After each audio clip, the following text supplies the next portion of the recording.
بسم اللہ الرحمن الرحیم لا تقولوا لمن يقتل في سبيل الله أموات بل أحياء ولكن لا تشعرون وقال النبي صلى الله عليه وسلم ما من كلب يكرم في سبيل الله إلا وجيء به يوم القيامة اللون لون بالبغي وريح المسك وكما قال النبي صلى الله عليه وسلم. حضرات، علماء کرام، واجب الاحترام سامعین، دوستوں اور بھائیوں،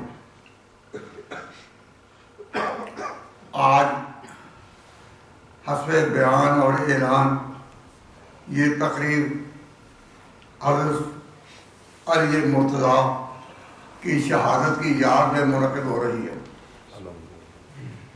اور شہادت کا مفہوم اتنا ہر شخص کے ذہن میں ہے، قربانی، اور جب جان کی بھی قربانی ہو تو قربانی کی آخری حد ہے.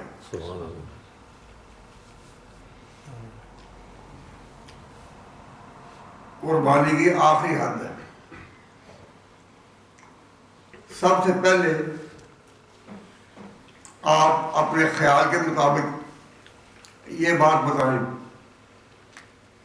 کہ سب سے بڑی قربانی کس چیز کی ہے؟ جان.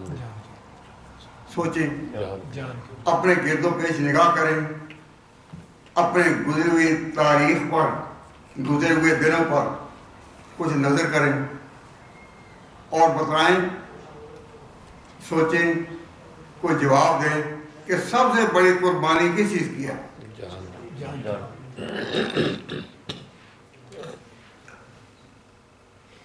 ممکن ہے کسی کے ذہن میں خیال آئے کہ سب سے بڑی قربانی، the most precious thing which can be given in order to please Allah subhanahu wa ta'ala, what sort of that is? سب سے بڑی قربانی کس چیز کی ہے؟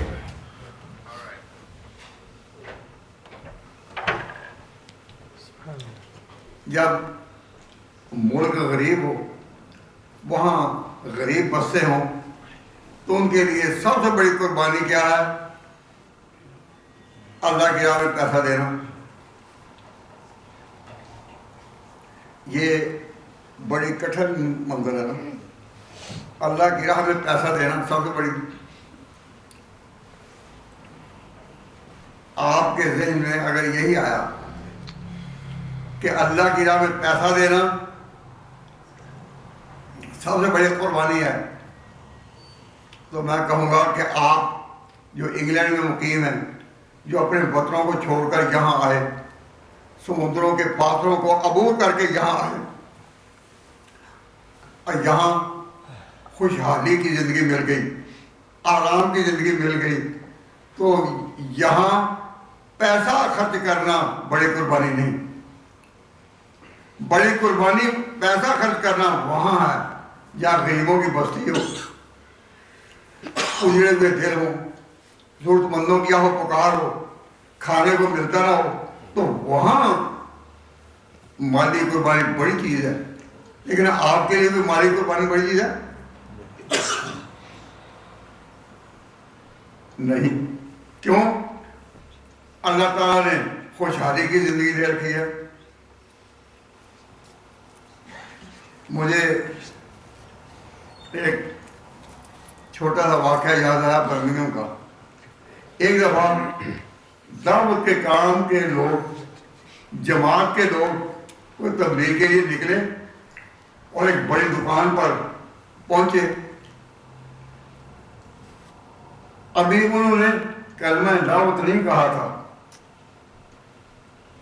کہ جو بڑا دکان کا مالک تھا دور سے کہنے لگا کہ جی فرمائیے، کوئی چندہ لینا ہے تو دے دیتے ہیں. ان کے لیے کوئی بات تو سمجھنا. بات ہی سننی. میرے پاس تو مرنے کا بھی وقت نہیں. اللہ تعالیٰ نے مجھے دیا ہے, میں اللہ کی راہ میں دیتا ہوں, تو مال دینے کو تیار ہو گیا. جماعت والے کہنے لگے ہم مال لینے نہیں آئے, نہ چندہ مانگنا ہمارا کام ہے.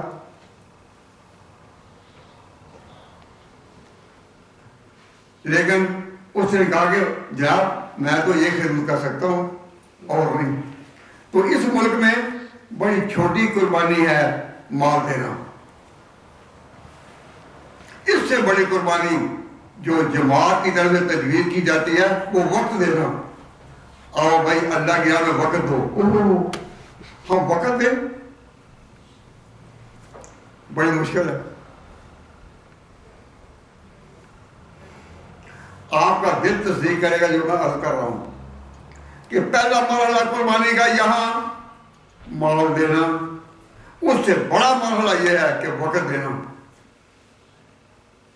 Am I right? Are you with me on this issue? What is the most precious thing in those countries that will give some wealth in order to please Allah subhanahu wa ta'ala? تو سب سے بڑی قربانی وہاں اور ہے, اور بات یہاں کی کر رہے ہیں. تو یہاں سب سے بڑی قربانی نہیں, ابتدائی قربانی مال کی, اور اس سے بڑی قربانی وقت کی. جو تبلیغ میں نکلتے ہیں وہ وقت کام میں لگاتے ہیں, اور وقت لگانا, دکان سے فارغ ہونا, گھر کے کاروبار سے فارغ ہونا اور وقت دینا, یہ بڑی ہے. تو پہلی قربانی ہے مال کی, چھوٹی ہے یہاں, اور وقت کی قربانی اس سے بڑی ہے. آپ نے کہا کہ میں ٹھیک کہہ رہا ہوں, میں اب آج پوچھتا ہوں کہ اس سے اوپر بھی کوئی قربانی ہے؟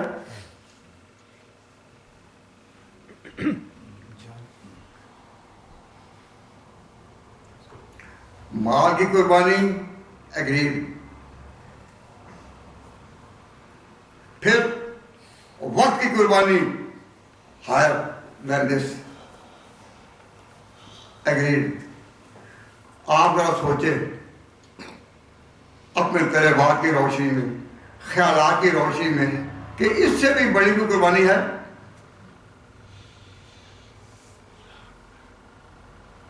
اللہ تعالیٰ نے یہ موقع دیا ہے آج علی مرتضیٰ کے شہادت کے بعد میں ایک بات عرض کرنے کی. تو میں اس طرح توجہ دلانا چاہتا ہوں کہ یہ ترتیب sequence of the position, different position. First position کس کی؟ مال کی قربانی. اس سے اوپر وقت کی قربانی. اس سے اوپر کی کوئی قربانی بتاؤ.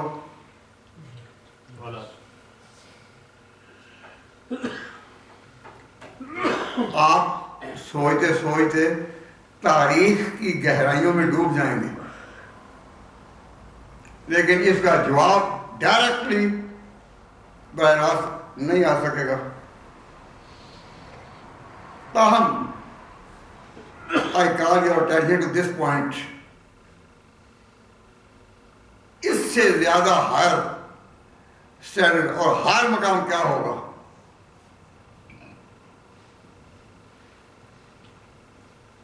اگر کسی کو پہلی دو باتوں میں کچھ اختلاف ہو تو ہم آگے نہیں بڑھ سکیں گے, اور پہلی دو پوزیشنیں اگر سے ایگریڈ تو تیسری تک سبقت کرنا آسان ہوگا انشاءاللہ.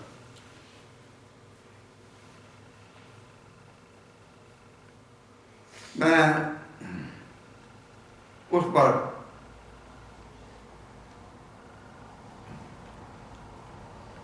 گہرائیوں میں جاؤں تو وقت ختم ہوئے گا, سوچنا ختم نہیں ہو سکے گا.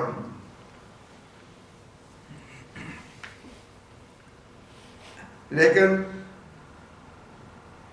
میں اگر بات بغیر تمہید کے, بغیر دلائل کے ویسے کہہ دوں تو آپ سمجھ تو جائیں گے لیکن جلدی ہاں نہیں کریں گے. سمجھ جائیں گے پر جلدی نہیں کہاں کریں گے. کہہ دوں بڑی آسان سی چیز ہے, بالکل آسان.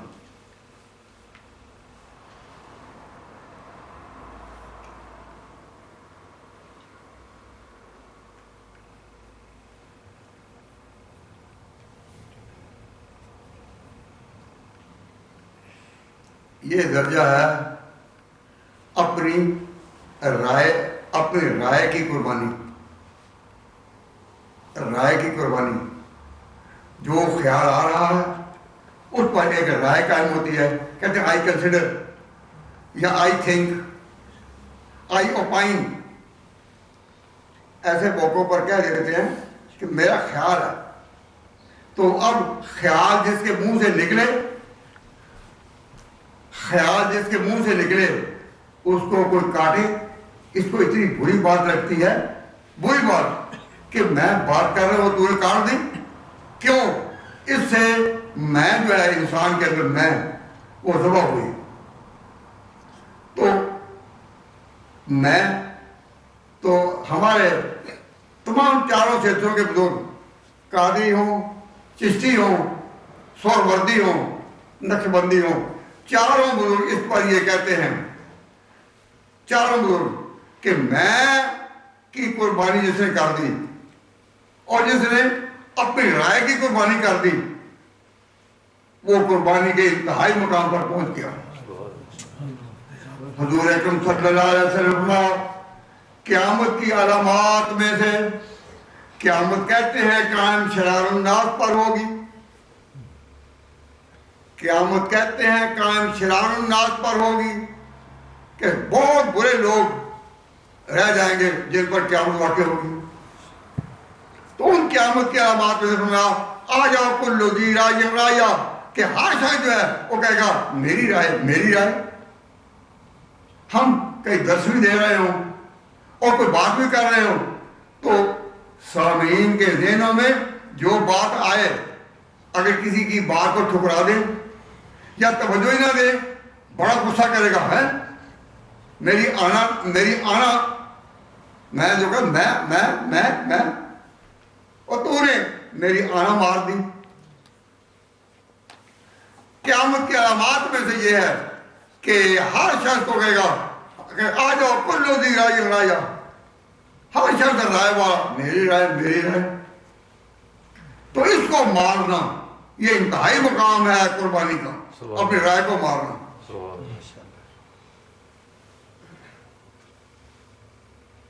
پہلی رائے اس ملک میں قربانی مال کی, دوسری رائے اس سے ہارڈ اینڈ ڈس قربانی ٹائم کی, اس سے بڑی قربانی میں کی, جس نے اپنی میں کو مار دیا, اپنی میں کو ذبح کر دیا, سب کچھ پا دیا. اور جس کو میں کو ذبح کرنا نہیں آتا, یہ درویش نقشبندی سلسلے کے اور باقی سارے سلاسل کے, وہ یہی منواتے ہیں کہ اے اللہ کی تلاش کرنے والوں, اللہ کو ڈھونڈنے والوں, اللہ کا ذکر کرنے والوں, اپنی میں کو مارنا سیکھو. جس نے میں کو مارا انتہائی نقطے پر پہنچ گیا. بڑے بڑے نیک لوگوں کی مدد میں جب دماغ میں یہ بات آتی ہے تو وہ کہتے ہیں میری سنو تو صحیح بات, جو آپ اپنی بات کر رہے ہیں میری تو سنو. اور کسی کی بات نہ مانی جائے کہتا ہے کہ اس نے تو میری بڑی انسلٹ کر دی, یہ بات ٹھیک ہے یا نہیں؟ کہ جی اب صاحب میں مارنا بڑا مشکل ہے, بڑا ہی مشکل کام ہے. اور جسے میں مار لی, آج علی مرتضیٰ کے ذکر میں میں آپ کی توجہ سے دلاؤں گا کہ ہم یہ کہتے تو ہیں کہ علی مرتضیٰ کی شہادت کا بیان کرنے کے لیے ہم یہاں جمع ہیں یا سننے کے لیے. تو میں نے یہ جو 3 قربانیاں آپ کے سامنے رکھی ہے نا, اس میں بڑی قربانی کیا ہے؟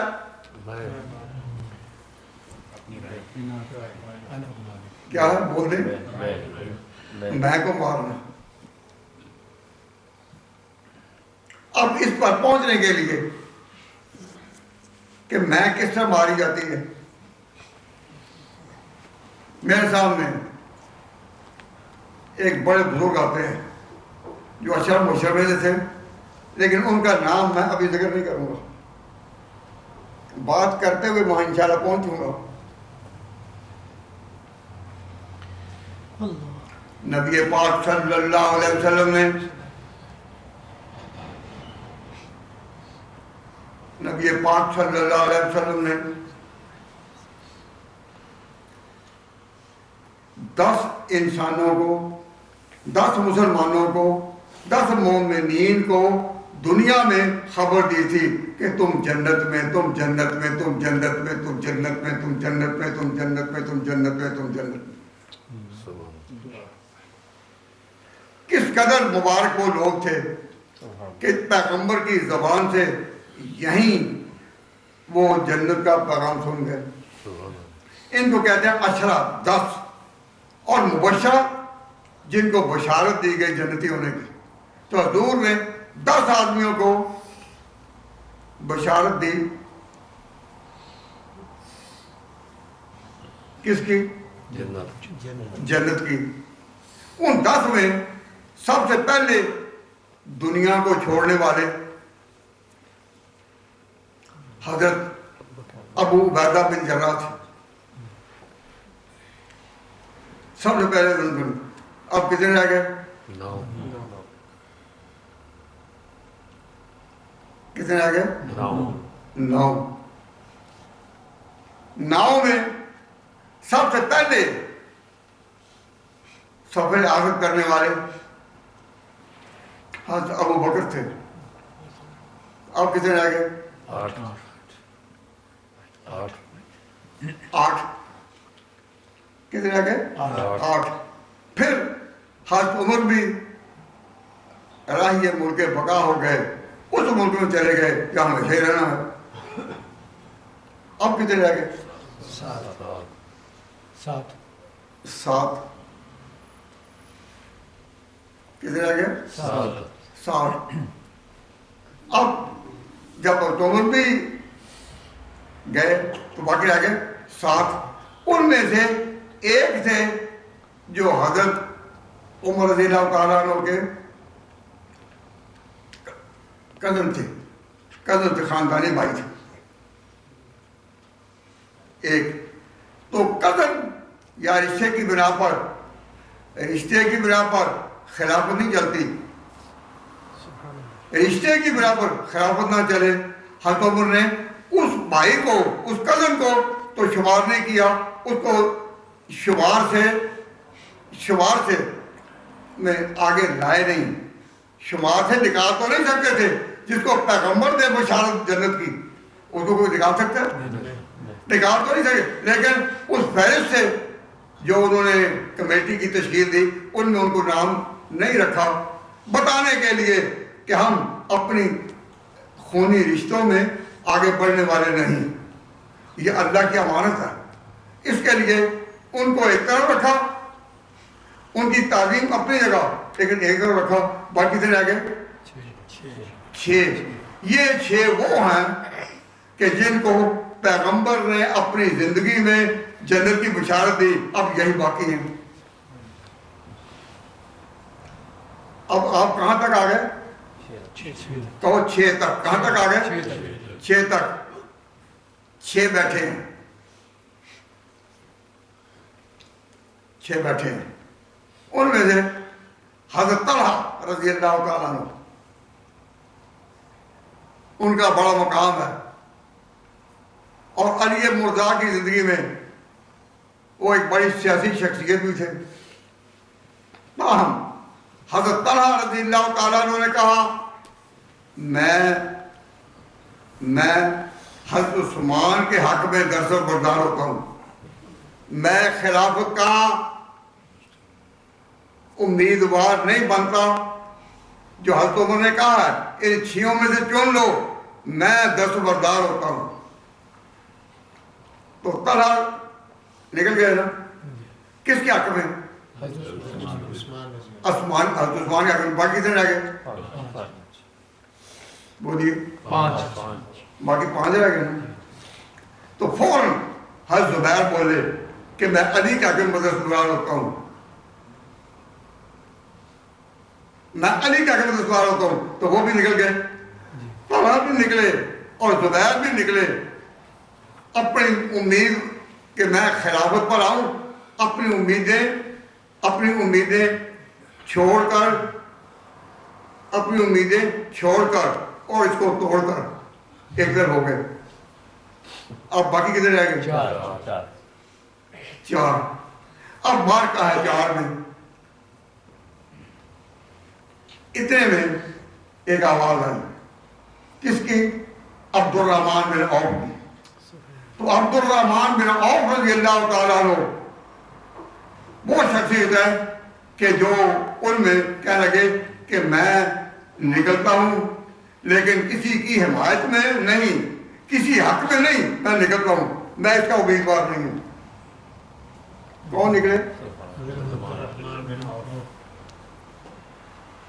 کون نکلے؟ عبد الرحمن بن عوف. ان کا میں نکلتا ہوں. اور جب 4 کتنے رہ گئے تھے؟ 4. ان 4 میں عبد الرحمن بن عوف بھی نکل گئے.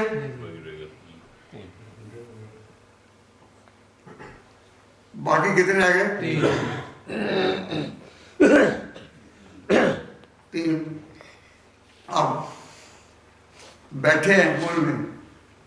آخر تک عبد الرحمن بن عوف کے بارے میں ایک بات سمجھ لیں. عبد الرحمن بن عوف کون ہے؟ عبد الرحمن بن عوف کون ہے؟ عبد الرحمن بن عوف وہ ہیں کہ جن کے پیچھے حضور صلی اللہ علیہ وسلم نے اپنی نماز پڑھی. ایک سفر میں آپ گئے تھے, پیچھے عبد الرحمن بن عوف کو امام نماز مقرر کر گئے. جب حضور واپس آئے تو نماز کھڑی تھی. آپ جلدی میں نماز میں شامل ہوئے اور نماز پڑھی. کس کے پیچھے؟ عبد الرحمن بن عوف کے پیچھے. تو حضرت عبد الرحمن بن عوف وہ بزرگ ہیں کہ حضور نے ابو بکر کے سوا اگر کسی کے پیچھے نماز پڑھی تو عبد الرحمن بن عوف کی. تو عبد الرحمن بن عوف نے اپنے آپ کو جب دستبردار کیا تو یہ مقام بھی تھا کہ یہ وہ شخص ہے جس کے پیچھے حضور نے نماز پڑھی ہے, اور یہ ایک ہی شخص ہے جن کے پیچھے حضور نے ماں سوائے حضرت ابو بکر کی نماز پڑھی. اب ابو بکر حضرت عبد الرحمن بن عوف کی نماز کے جو جتنی بھی حضور عبد الرحمن بن عوف پڑھ چکے تھے اور حضور بعد میں آئے تو حضور نے اپنی مافات جو باقی رہ گئی اپنے خود پوری کر دی ہوگی. تو جس کی پیغمبر کی نماز میں جس نے شیئر کیا اس سے زیادہ کوئی مقبول دعوت, اس کے سے زیادہ کوئی صداقت کی زبان ہو سکتا ہے؟ نہیں ہو سکتا. تو حضرت عبد الرحمن بن عوف نے کہا میں اپنے آپ کو تصور کرتا ہوں. اب پھر سب نے کہا کہ پھر آپ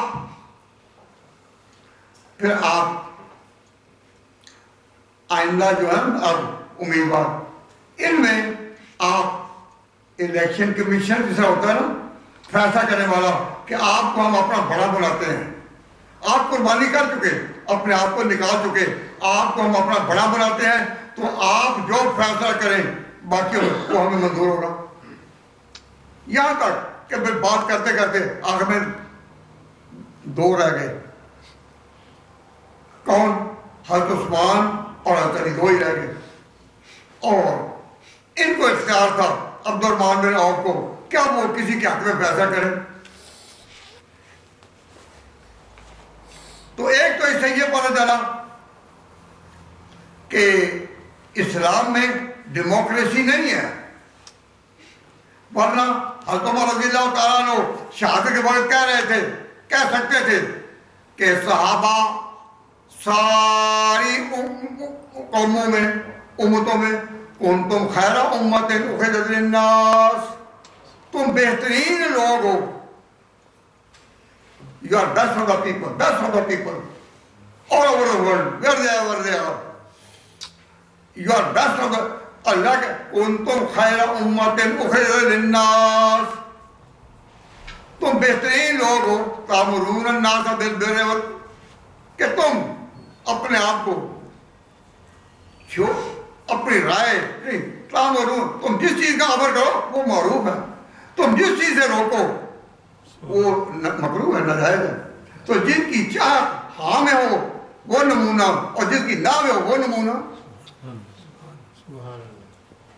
کنتم خیر امت اخرجت للناس تأمرون بالمعروف وتنہون عن المنکر وتؤمنون باللہ. تو یہ نہیں کہا کہ تم عمل کرو وامروا بالمعروف، نہ، تأمرون خبر دی ہے، یہ جملہ خبریہ ہے. تأمرون، تم جس چیز کا امر کرو وہ معروف، تم جس چیز سے روکو وہ مکروہ. تو یہ ان کے حال کی خبر دی. تو اب اتنے نیک لوگ تھے، اگر ان کو دیا جاتا حضور کہہ دیتے کہ بھئی الیکشن کر لو، ان کو اگر کہہ دیا جاتا الیکشن کر لو تو وہ الیکشن کر سکتے تھے. لیکن الیکشن کیا ہوتا ہے؟ اپنی رائے. ووٹ کے لیے آؤ، تمہاری رائے، آپ ووٹ دیں آپ کی رائے، آپ ووٹ دیں آپ کی رائے. ووٹنگ کیا ہے؟ اپنی رائے.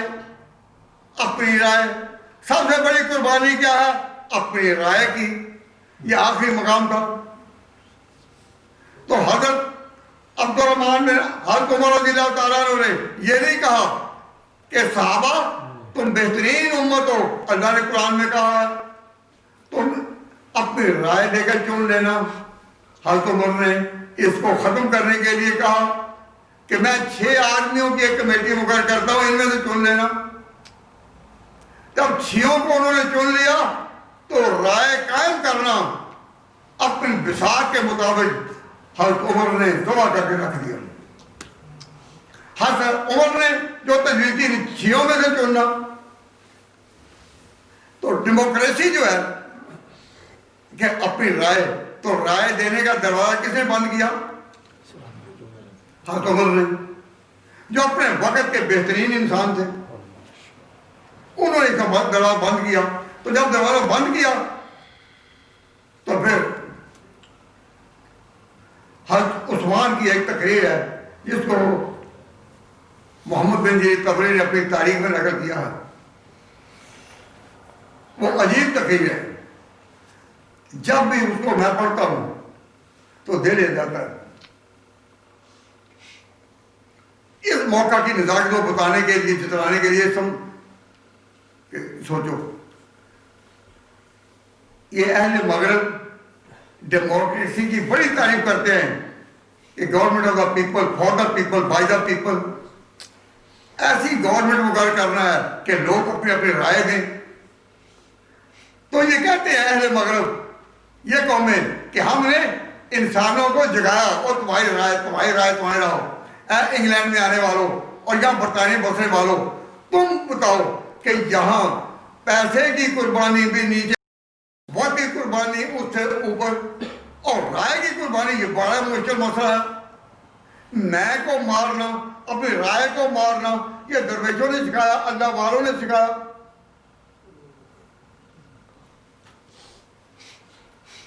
کہ میں اپنی بات پہ جیتوں. مجھے یاد آ رہا ہے کہ چشتی سلسلے کے حضرت بابا فرید الدین گنج شکر، بابا فرید الدین گنج شکر جو پاک پٹن کے کنارے اللہ تبارک و تعالیٰ جل شانہ کی ولایت کا مزہ لے رہے ہیں پاک پٹن کے کنارے. ان کو نے ایک بات اپنی زبان میں کہی جو اس وقت کی پنجابی تھی. ایک بات سمجھائی ہے کہ میں پنجابی میں وہاں بات کرتا ہوں،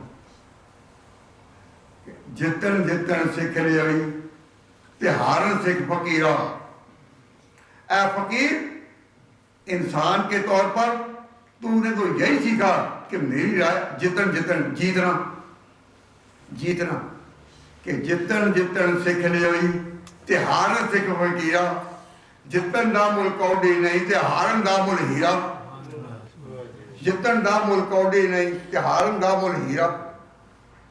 تو ان درویشوں نے سکھایا کہ رائے کیسے چھوڑی جا سکتی ہے، لیکن رائے کو چھوڑنا بڑا مشکل ہے، اور اس رائے کو اٹھانے کے لیے پورا مغرب اٹھا، پورا امریکہ اٹھا، پورا یورپ اٹھا، پورا UK اٹھا، یونائٹڈ کنگ، ہر جگہ یورپین ملکہ یا بادشاہ جو کبھی کہلاتے تھے ڈیفینڈر آف دی فیتھ، ان کو ایک طرف، پارلیمنٹ فری، ہر تم جو چاہو پاس کرو، تم جو چاہو پاس، جس طرح چاہو قانون بناؤ، کیوں؟ ڈیموکریسی۔ تو حضرت عبد الرحمن بن عوف نے اس کو کہا کہ میرے ساتھ کام کیا گیا کہ میں اب خلیفہ کا انتخاب کروں، تو آخر میں یہ دو رہ جاتے ہیں، تو میں آپ کے سامنے کہتا ہوں کہ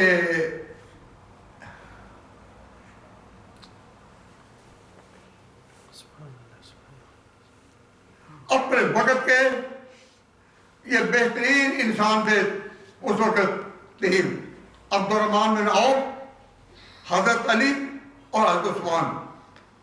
تو حضرت عبد الرحمن بن عوف نے کہا، عبد الرحمن بن عوف نے کہا ان ساتھیوں کو کہ میں تمہیں اس بات سے روکتا ہوں کہ تم اپنی رائے قائم نہ کرنا۔ یا اللہ، ہم دو تو رہ گئے، دو ہی تو رہ گئے، ان دونوں کو بھی کہہ دیا۔ اپنے وقت کے بہترین انسان اشرا مشرا، ان میں سے بہترین یہ 6 تھے، ان 6 میں 3 باقی، اور وہ کہہ رہے ہیں، وہ کیا کہہ رہے ہیں کہ تم اپنی رائے قائم نہ کرنا۔ اسلام کہتا ہے اجتہاد کرنا ٹھیک ہے، اجتہاد کرنا ٹھیک ہے، یہاں ذرا سا بھی کوئی مسئلہ ہو تو کہتے ہیں اجتہاد کر لو، کہتے ہیں یہ نہیں اجتہاد۔ لیکن اجتہاد کیا ہوتا ہے؟ اجتہاد حق ہے، لیکن ہے تو رائے نا اپنی، اجتہاد حق ہے رائے اپنی۔ تو اب حضرت عثمان رضی اللہ تعالیٰ وہ کہتے ہیں،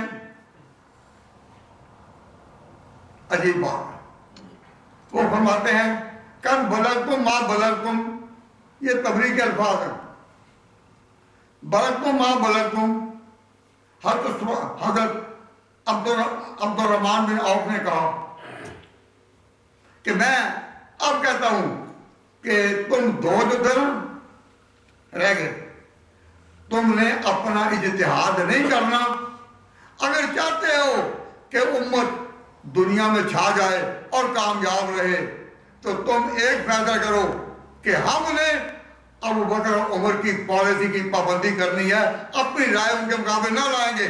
وہ دونوں مجھتے تھے علم کے اعتبار سے، حضرت عثمان اور حضرت علی، علم میں کامل، عمل میں کامل، اخلاص میں کامل، نبی کے مبشر۔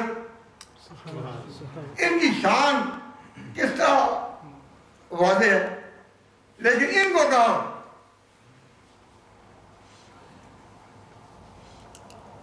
اپنی رائے استعمال نہیں کرنی۔ آج میں خلافت کا فیصلہ اس کے حق میں کروں گا جو کہے کہ میں اپنی رائے نہیں قائم کروں گا جہاں تک ابو بکر عمر کے فیصلے قائم ہو چکے۔ ابو بکر عمر کی جو پالیسی ہے اس کی پابندی کا اقرار کرو تو خلیفہ۔ اب وہ کہہ ہی رہے تھے عبد الرحمن بن عوف، حضرت علی ابھی سوچ رہے ہیں کہ کیا مجھ سے اجتہاد نہیں کرے گا؟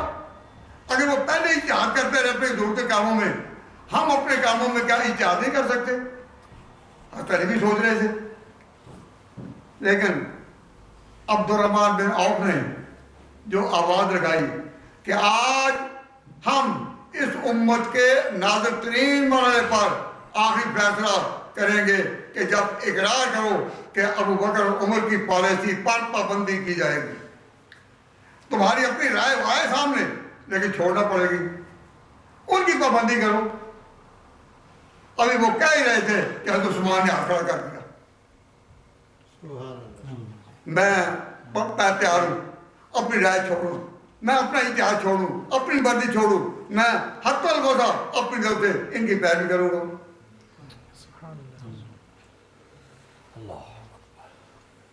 عثمان نے کیا کھڑا کر دیا، کیا کر؟ تو عبد الرحمن بن عوف کی احتیاط دیکھے، جب دو ہی رہ گئے تھے تو عبد الرحمن بن عوف نے جلدی نہیں کی، نہ یہ جلدی کہا۔ عبد الرحمن بن عوف پھر مدد چھوڑ کر آئے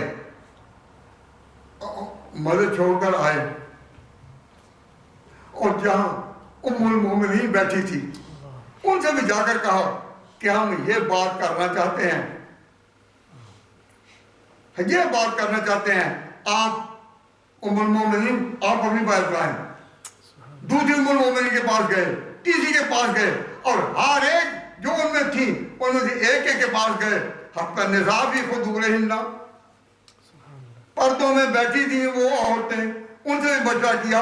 اور جو مہاجرین اور انصار، ان میں سے جو اونچے درجے کے لوگ تھے، ان چھ میں نہیں، ان اونچے درجے کے لوگ تھے، اپنے اپنے کمالات میں معروف تھے، اپنے اپنے کمالات میں، جن میں عبداللہ بن مسعود جیسے لوگ بھی موجود تھے، جن کے بارے میں حضور کہہ چکے تھے کہ اگر میں بغیر کسی مشورے کے امت میں کسی کو جانشین مقرر کروں تو عبداللہ بن مسعود تو کروں گا۔ لو کنت مستخلفا احدا، کسی کو بھی میں مقرر کرتا بغیر مشورے کے تو عبداللہ بن مسعود تو کرتا، ابن ام عبد۔ ان حضرت عبد الرحمن بن عوف میں بڑے بڑے صحابہ سے بھی ملے، امہات المومنین سے ملے اور کہا کہ بتائیں امت کا فیصلہ۔ سب نے عبد الرحمن بن عوف کی رائے سے اتفاق کیا اور حضرت عثمان نے ہاتھ کھڑا کیا۔ حضرت عثمان رضی اللہ تعالیٰ عنہ کے بارے میں اس وقت کوئی بیان نہیں کر سکتا، جب انہوں نے ہاتھ کھڑا کر دیا تو پھر حضرت عثمان رضی اللہ تعالیٰ عنہ کہا کرتے تھے کہ حضرت عمر کی جانشینی کو آسان کام تھا، جو بھی چنا جائے گا کون ہوگا؟ حضرت عمر کی جانشین۔ حضرت عمر اس درجے کے کہ اللہ تعالیٰ نے ان کے ہاتھ پر عراق کیا، ایران کیا۔ بشکست عمر پوچھتے حجران اجمرا بل بعد فنا دادر گو ریشہ جمرا این ارمدر رسول خلاف علی نیس۔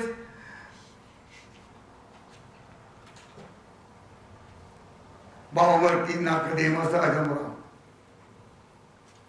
حضرت عمر جن پر اللہ تعالیٰ نے ایسا روح اتارا کہ کسرا بھی گیا، کیسر بھی گیا، اذا حلقہ کسرا فرا کسرا بادا۔ حضور کہہ چکے تھے جب کسرا جائے گا جانشین نہیں ہوگا، جب کیسر جائے گا جانشین نہیں ہوگا۔ حضور کی یہ پیش گوئیاں حضرت عمر کے ہاتھوں پر پوری ہوئی، تو اس کی جانشینی کرنا کوئی آسان کام تھا؟ نہیں۔ تو عثمان نے جو عہد کیا تھا کہ ہم ان کی پالیسی پر چلیں گے، تو ان کی پالیسی پر مصر جو ہے وہ فتح ہوا۔ کس پر؟ حضرت عثمان کے دور میں۔ ملک حبشہ پر فتح ہوئی حضرت عثمان کے دور میں۔ حضرت عثمان رضی اللہ تعالیٰ عنہ بوڑھے تو تھے پر دل ان کا جوان تھا، تو وہ ان کے خطبہ میں ہے کہ بلغتم ما بلغتم، کہ اے امت محمدیہ تم جو بھی پہنچے ہو اوپر اوپر اوپر اوپر، تو گئے ہو پہلوں کی اتباع سے۔ پہلوں کی اتباع کس کی؟ ایک حضور کی، ایک ابو بکر کی اور ایک عمر کی۔ تم پہلوں کی اتباع نہ چھوڑو، اپنی قربانی کرو رائے کی.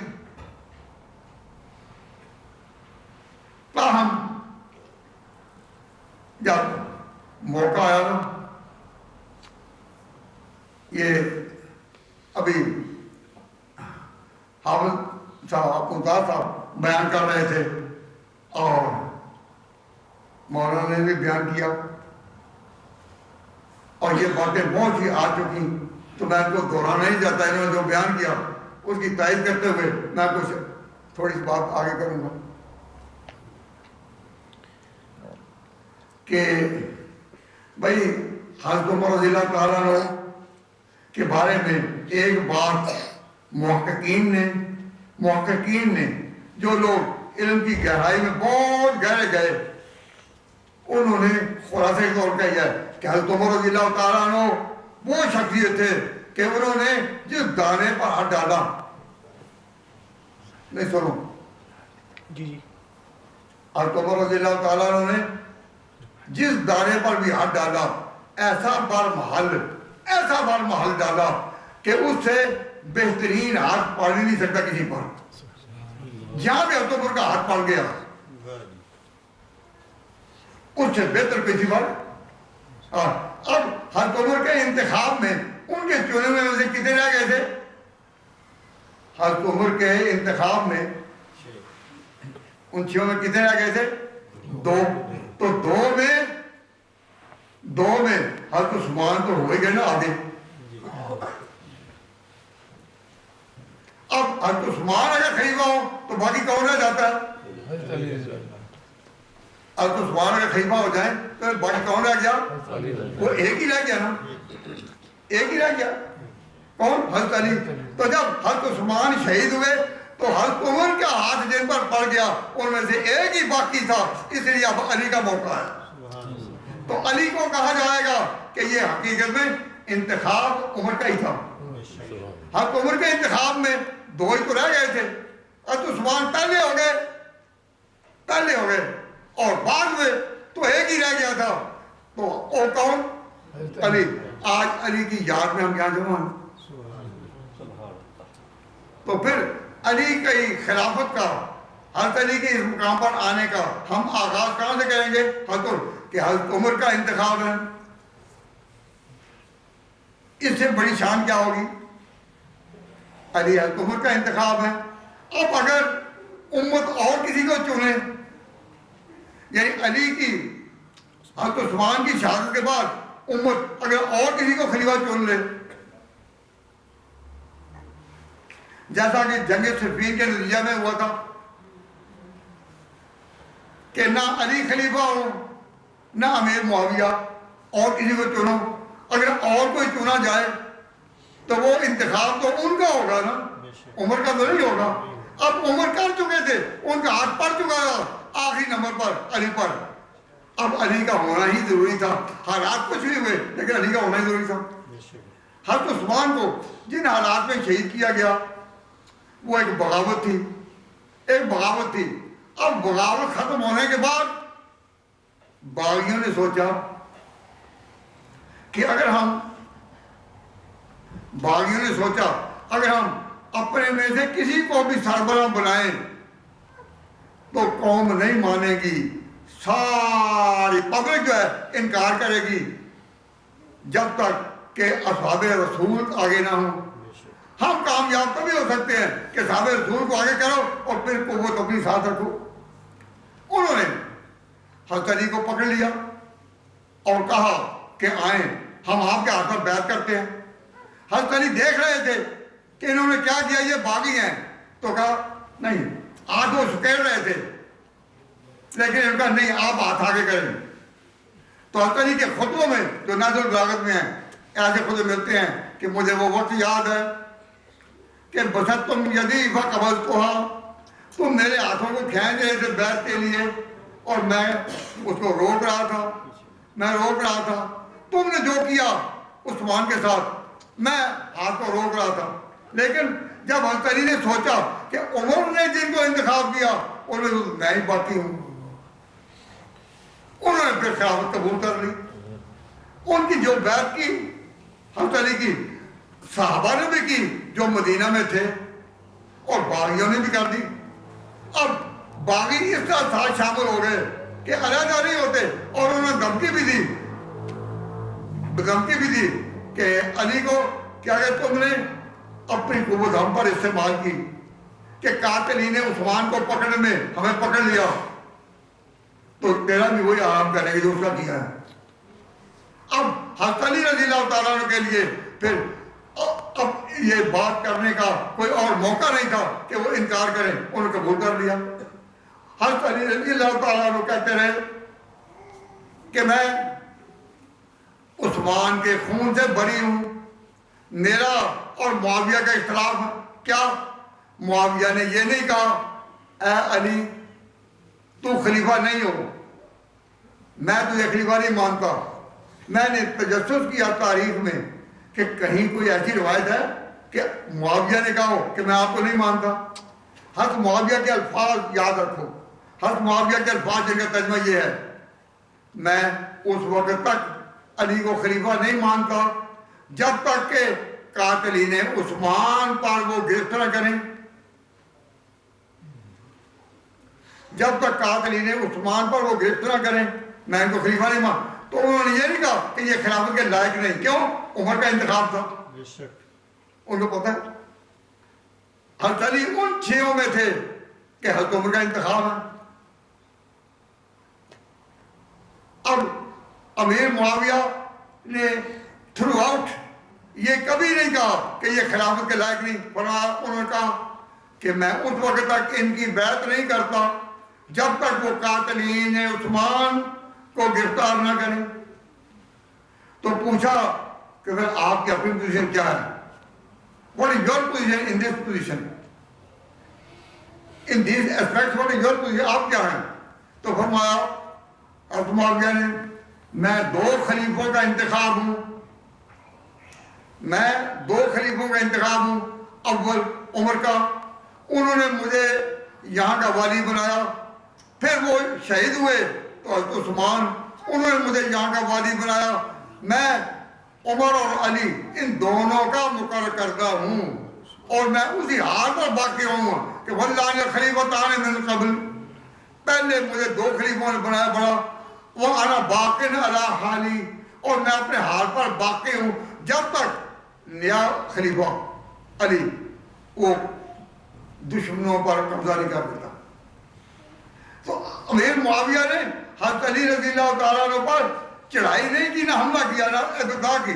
یہ جنگ صفین واقع ہوئی، اس کی پہل امیر معاویہ نہیں کی۔ حضرت معاویہ ہر وقت ہر لمحہ بچنا چاہتے تھے اس سے کہ خانہ جنگی نہ ہو۔ معاویہ نہیں، حضرت علی نے کہا میں تو خلیفہ ہوں، میں حکم دیتا ہوں چڑھائی کرو۔ حضرت علی مرضا کو مشورہ دیا صحابہ نے کہ آپ یہ نہ کریں، تو فرمایا پھر میں کروں کیا، میں کروں کیا؟ تو حضرت علی رضی اللہ تعالیٰ عنہ نے ان کی بات نہ مانی اور امیر معاویہ پر حملہ کر دیا۔ جب حملہ کر دیا تو امیر معاویہ نے ڈیفینس اپنا کیا، لیکن علی کی ذات کے بارے میں نہیں کہا کہ وہ خلافت کا اہل نہیں، کیونکہ وہ عمر کا انتخاب تھا۔ اب میری بات سمجھ آئی نا؟ اب ذرا اس پر غور کریں کہ حضرت علی مرتضیٰ وہ خلیفہ ہیں، ان کا حق ہے، تو انہوں نے جو حملہ کیا ہم ان کی مذمت نہیں کرتے، کیوں؟ ہم اہل سنت و جماعت علی کو خلیفہ راشد مانتے ہیں، حق مانتے ہیں، حق مانتے ہیں، اور نہ ہم یہ کہتے ہیں کہ امیر معاویہ ان کے باغی ہیں۔ کیوں؟ باغی وہ ہوتا ہے جو اس کا انکار کرے۔ انہوں نے انکار نہیں کیا، انتظار کیا کہ ان کے دشمنوں پر، ان کے قاتلوں پر ہاتھ ڈالو۔ یہ بات سمجھ آ گئی نا؟ اب میں اس طرح بات کی آپ کی توجہ دلانا چاہتا ہوں کہ فرمایا حضرت عثمان نے اے مسلمانوں بلغتم ما بلغتم، تم پہنچے ہو جہاں بھی پہنچے ہو بالاقتداء، پہلوں کو ماننے سے۔ اب یہاں بھی اس مسجد ختم نبوت میں علی مرتضیٰ کو خراج عقیدت پیش کیا جا رہا ہے تو میں یہاں بھی یہی کہتا ہوں، اس طرح توجہ دلاتا ہوں کہ ہمیں حضرت علی رضی اللہ تعالیٰ عنہ کے، حضرت علی مرتضیٰ کے خون کے قطرے اس بات پر لگا گئے کہ تم نے بات کرنی ہے انصاف کی. حضرت علی مرتضیٰ کے خون کے قطرے بھی گواہی دے گئے کہ بات کرو انصاف کی. اب حضرت علی نے انصاف کی کیا بات کی، میں اسے ایک حوالے کے ساتھ پیش کر کے بات ختم کروں گا، بات لمبی ہو گئی.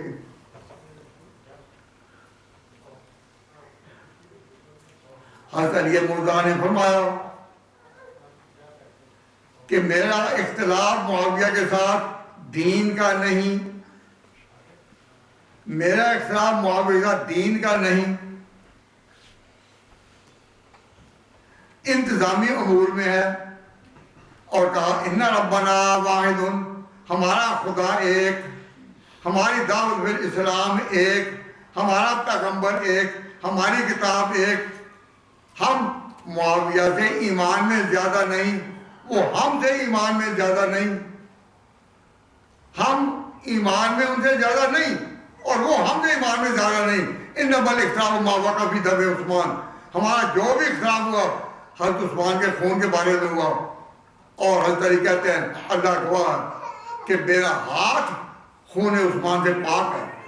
میرے ہاں اگر ان کے قاتل ٹھہرے تو یہ نہیں کہ میں اندر سے ان کے ساتھ تھا، نہ، واللہ یعلم، خدا جانتا ہے کہ میرے ہاتھ خون عثمان سے پاک ہے. تو حضرت علی رضی اللہ تعالیٰ عنہ اپنی پاکی بیان کرتے دنیا میں گئے، یہی کہتے میرا ہاتھ خون عثمان سے پاک ہے. اور انہوں نے پہلے علی پر حملہ نہیں کیا، علی نے کیا، اور وہ حق مظاہرہ تھے کہ وہ خلیفہ راشد تھے. اب جو اللہ کو ہونا تھا وہ ہو گیا. لیکن حضرت علی مرتضیٰ پہلے شخص ہیں کہ جنہوں نے کھل کر کہا کہ اپنے مخالف کے بارے میں اعتدال کے ساتھ رائے قائم کرو. کوئی مخالف اپنے مخالف کے بارے میں کوئی کمی کرتا بات میں، ہر کسی باتیں کرتا ہے، لیکن آفرین حضرت علی مرتضیٰ پر انہوں نے وہ معیار مقرر کیا کہ دنیا میں اس کی مثال نہیں ملتی. فرمایا الامر واحد، اردو میں کیا ترجمہ ہے اس کا؟ الامر واحد، الامر واحد، ہمارا دین ایک، دین ایک. تو جو لوگ کہتے ہیں کہ جی حضرت علی اور ابو خلفائے راشدین ان میں اختلاف تھا بنیادی دین کا، نہ، حضرت علی کہتے نہیں الامر واحد، بات ایک ہے، ایک ہے، ایک ہے، دین کا اختلاف نہیں. ہمارا رب بھی ایک، دعوت بالاسلام بھی ایک، کتاب بھی ایک، نبی کی ایک. جو کچھ ہوا اختلاف اور خون عثمان کے بارے میں، اور خدا جانتا ہے کہ میں اسے بری ہوں. اور آخری وقت میں مخالفت میں طلحہ بھی ان کے مقابلے سے نکل گئے، زبیر بھی ان کے مقابلے سے نکل گئے. تو یہ دونوں جو تھے چونکہ ان پر پیش گوئیاں تھی پیغمبر کی کہ یہ بھی مبشر بالجنہ ہے، وہ جنت میں مقام پا گئے. اب صحابہ کے اختلافات کو، ان باتوں کو اچھالنا، مسلمانوں میں یہ غلط فہمی پیدا کرنا ہے کہ تم اپنی رائے قائم کرو، رائے قائم کرو، رائے قائم کرو. تو رائے کی قربانی سب سے بڑی قربانی. تو رائے قربان کرنی اپنی کس نے سکھایا؟ قاضی نور اللہ شوستری جو جہانگیر کے زمانے میں ہندوستان میں آیا، وہ اپنی کتاب مجالس المومنین میں لکھتا ہے کہ علی مرتضیٰ نے اپنی خلافت میں کوئی ایسا کام نہیں کیا کہ جو ابو بکر اور عمر کی پالیسی کے خلاف ہو، بلکہ حضرت عثمان کی پالیسی کے بھی خلاف ہو، کوئی نہیں کیا. مثلا تراویح مسجد میں پورا مہینہ پڑھی جائے، یہ کام کیا تھا قائم حضرت عمر نے. حضور نے 3 رات سے پڑھی، حضور نے صرف 3 رات پڑھی، پورا مہینہ نہیں. تو پورا مہینہ کس نے قائم کی؟ حضرت عمر نے. حضرت علی نے بھی اپنے وقت میں اس کو قائم رکھا، پورا مہینہ تراویح ہوتی رہی. جمعہ کی اذانیں کتنی ہوتی ہیں؟ تو جمعہ میں اذانیں کتنی ہوتی ہیں؟ 2. ایک پہلے ہوتی ہے، ایک بہر جلیل خطیب. ایک ہوتے ہیں خطیب کے سامنے. تو جمعہ کی اذانیں کتنی ہیں؟ دو. تو دو کس کی ایجاد ہے؟ حضرت عثمان کی. حضرت عثمان رضی اللہ تعالیٰ عنہ نے اپنے فیصلے میں یہ کہا کہ پہلے مسلمان اتنی بڑی آبادی میں نہ تھے, اب بڑی آبادی ہو گئی.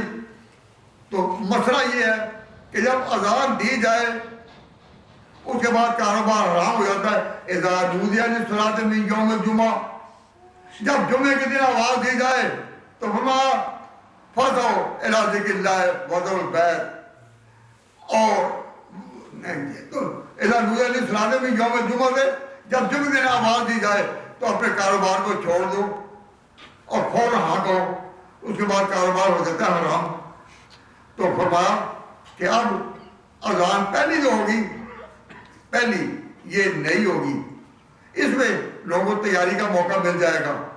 اور یہ جو اذان ہے وہ بالکل خطیب کے سامنے ہو تاکہ اس کے بعد کاروبار حرام ہو جائے. ٹھیک ہے, اگر 2-3 گھنٹے کاروبار بند رہے تو کتنا کاروباری لوگوں کا نقصان ہوگا. تو اسے بچنے کے لیے کہا کہ 2 اذانیں. اب 2 اذانیں حضرت عثمان نے قائم کی, علی نے قائم رکھی. تراویح کا نظام عمر نے قائم کیا, علی نے قائم رکھا. تو علی اپنے دور میں کوئی ایسا کام انہوں نے نہیں کیا کہ جو ان کی پالیسی کے خلاف ہو, ابو بکر کی, عمر کی اور عثمان کی. تو قاضی نور اللہ سوسی لکھتا ہے کہ حضرت علی اپنے دور میں کوئی ایسا کام نہ کر سکے کہ جس میں ان کی پالیسی سے اختلاف کریں. ہر بات میں ان کے قدم قدم پر چلتے رہے. He stepped in his shoes. جہاں قدم پڑ چکے تھے پہلوں کے اس کے مطابق کرتے رہے.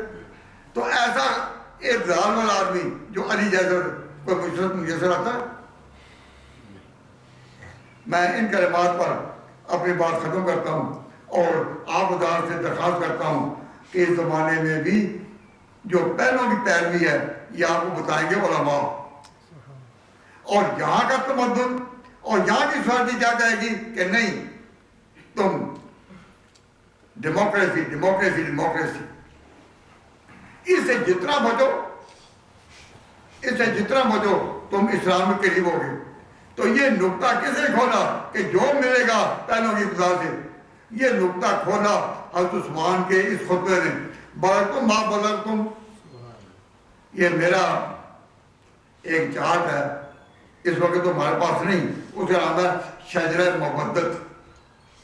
شجرہ مودت, اس میں حضرت عثمان کا یہ خطبہ پورا تو نہیں لیکن 4-5 سطر میں عربی میں لکھ دیا ہوا کہ تو تم جہاں بھی پہنچے ہو اتباع اتباع اتباع. علماء جہاں بھی ہیں اہل سنت علماء وہ اپنی مسجدوں میں, اپنے درسوں میں, اپنے وعظوں میں اور خطبوں میں یہی کہتے ہیں نا کہ پہلوں کی پسند پہلوں کی یہ کہتے ہیں یا نہیں. اور یہ تبلیغ والے کیا کرتے ہیں, تبلیغ والے یہ بھی کہتے ہیں بھائی بزرگوں نے کہا, جو ان کے 6 نمبر بیان کرتے ہیں چونکہ وہ لوگ سارے عالم تو نہیں ہوتے تو وہ محدود ہے کہ 6 نمبر بیان کرتے ہیں تو ساتھ گئے بزرگوں نے کہا. تو یہ دعوت کا کام ہو تو بزرگوں کے نام کی صدا ہے, انہی کے نام کی پکار ہے.